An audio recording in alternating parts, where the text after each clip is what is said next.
നിങ്ങളുടെ favourite shows ഇനി ഒരിക്കലും മിസ്സാവില്ല. ഇപ്പോൾ C5 കാണും നിങ്ങളുടെ ഫേവറേറ്റ് ഷോസ് തികച്ചും സൗജന്യമായി. പെട്ടെന്നൊരു മാറ്റമുണ്ടാക്കാൻ പറ്റുമോന്ന് ചോദിച്ചാൽ ഇല്ല.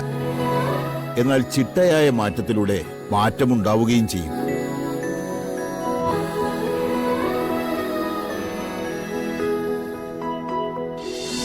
എന്നിട്ട് സൂര്യയോടൊപ്പം കൊതി തീരുവോളം ജീവിക്കണമെന്ന്.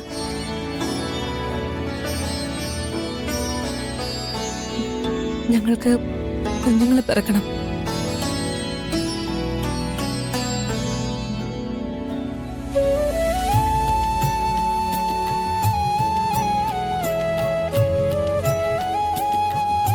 ചികിത്സയുടെ കാര്യത്തിൽ എനിക്ക് വിരോധമൊന്നുമില്ല. പക്ഷേ അതിൻ്റെ പേരിൽ സ്വപ്നങ്ങൾ നെയ്തു കൂട്ടുന്നതിൽ എനിക്ക് താല്പര്യമില്ല. ഒന്നും നേർവഴിക്ക് നടന്നില്ലെങ്കിൽ പിന്നെ നിരാശപ്പെടേണ്ടി വരില്ലേ?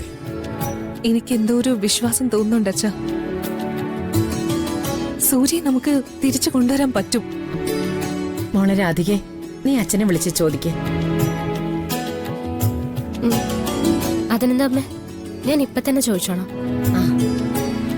എത്രയും പെട്ടെന്ന് വൈദ്യനെ വരുത്താനുള്ള ഏർപ്പാടും ഉണ്ടാക്കാം.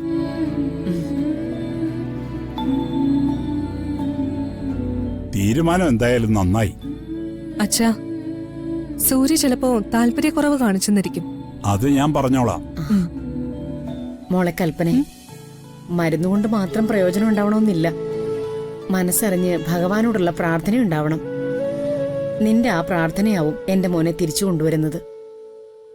ഞാൻ പ്രാർത്ഥിച്ചോളാം അമ്മേ. എത്ര വലിയ വ്രതം വേണമെങ്കിലും എടുത്തോളാം. എനിക്കെന്റെ സൂര്യ തിരിച്ചു വേണം.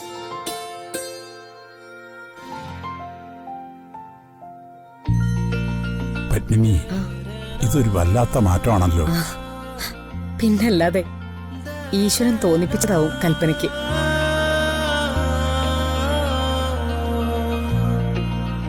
അതെ അതെ, ഈശ്വരൻ തോന്നിപ്പിച്ചത് തന്നെ അല്ലേ രാധിക മോളെ? അതെ അതെ.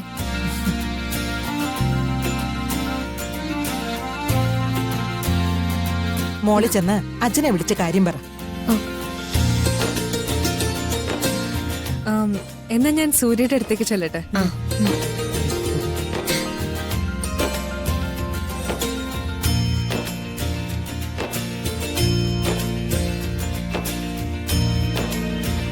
സൂര്യയുടെ കാര്യങ്ങള് ഭദ്രമായി.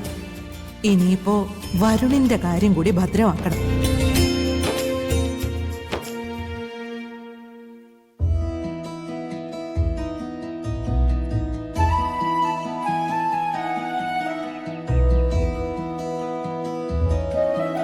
മോളെ രാധികെ, വൈദ്യൻ ഇപ്പൊ എത്തും. വന്നിട്ട് എന്താ പറയുക, എന്താ ചികിത്സ എന്നൊന്നും നിശ്ചയമില്ല. ഒക്കെ നീ കണ്ടറിഞ്ഞു നിന്നോളണം.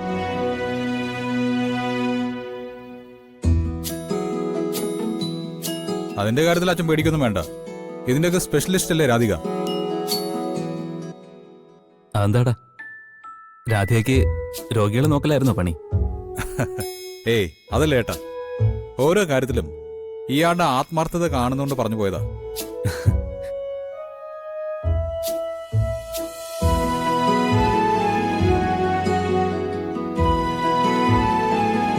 വീണ്ടും ഒരു പരീക്ഷണം അല്ലേടാ? അതെ, പരീക്ഷണം തന്നെയാ. പക്ഷേ ഇപ്പൊ ദേ ഈ നിൽക്കുന്നവര് മുഴുവൻ ആ പരീക്ഷണത്തിൽ വിശ്വസിക്കുന്നത് എന്തുകൊണ്ടാണെന്നറിയോ?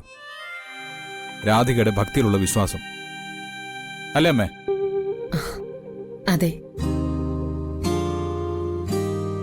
പ്രാർത്ഥനയും മരുന്നും നമുക്ക് ഒരുമിച്ച് കൊണ്ടുപോകണം. എല്ലാം മാറും.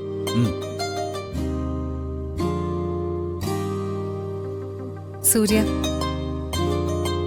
എത്രയോ ചികിത്സകൾക്ക് നമ്മൾ പോയിരിക്കുന്നു. അപ്പൊ ഒന്നും തോന്നാത്തൊരു കോൺഫിഡൻസ് ഇപ്പൊ എനിക്ക് തോന്നുന്നുണ്ട്.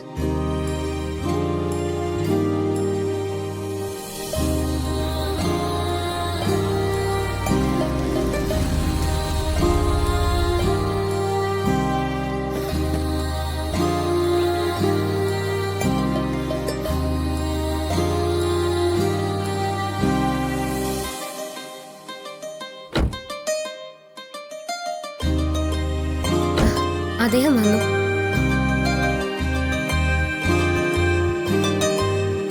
അദ്ദേഹം വന്നു. ആ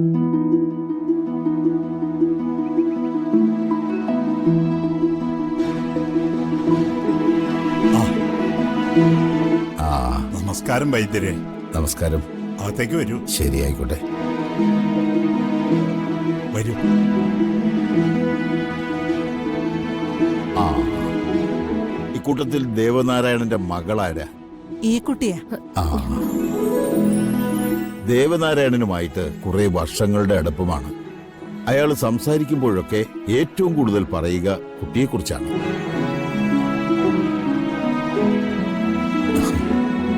സംഭവിച്ച അപകടത്തിന്റെ കാര്യമൊക്കെ ദേവനാരായണൻ പറഞ്ഞിട്ടുണ്ട്. ഞാനൊന്ന് നോക്കട്ടെ.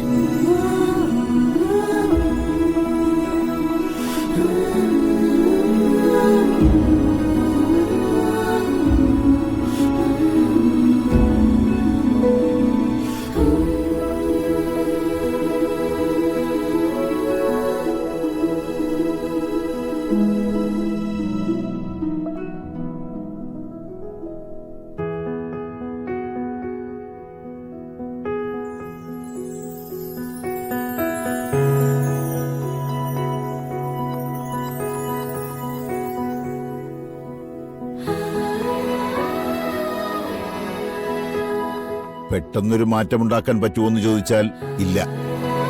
എന്നാൽ ചിട്ടയായ മാറ്റത്തിലൂടെ മാറ്റമുണ്ടാവുകയും ചെയ്യും.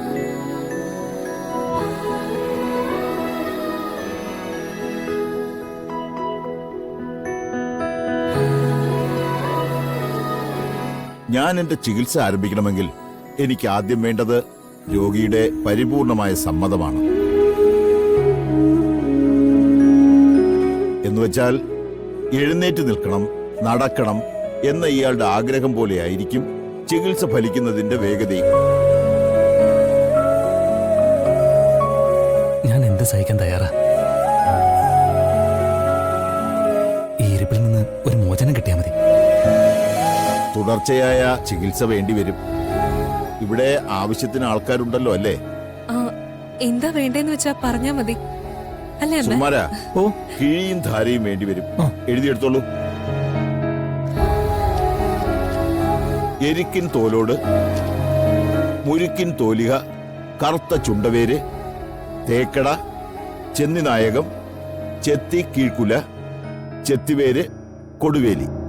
ഇതൊക്കെ ശുദ്ധമായ പശുവിൻ പാലിൽ വേവിച്ച് വറ്റിച്ച് കുഴമ്പ് പരുവത്തിൽ അരച്ചെടുക്കണം. മനസ്സിലായോ? എങ്കിലിനി കിഴിക്കും ധാരയ്ക്കും വേണ്ട കാര്യങ്ങളും മരുന്നുകളും സംഘടിപ്പിക്കാൻ നോക്കുക. എല്ലാത്തിനും ബിജു കൂടെ ഉണ്ടാവും. ഇപ്പൊ എങ്ങോട്ടാ പോകണ്ടേ? അങ്ങാടി വരുന്ന കടയിൽ വരെ. ആ വരൂ, പോയിട്ട് വരാം.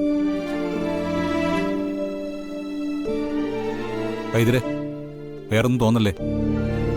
ഞങ്ങളെല്ലാവരും വലിയ പ്രതീക്ഷയല്ല. ആ,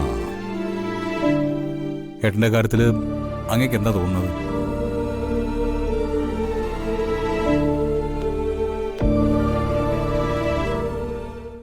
ഡൗൺലോഡ് ചെയ്യൂ C5 ആപ്പ്. കാണൂ എല്ലാ എപ്പിസോഡുകളും സൗജന്യമായി.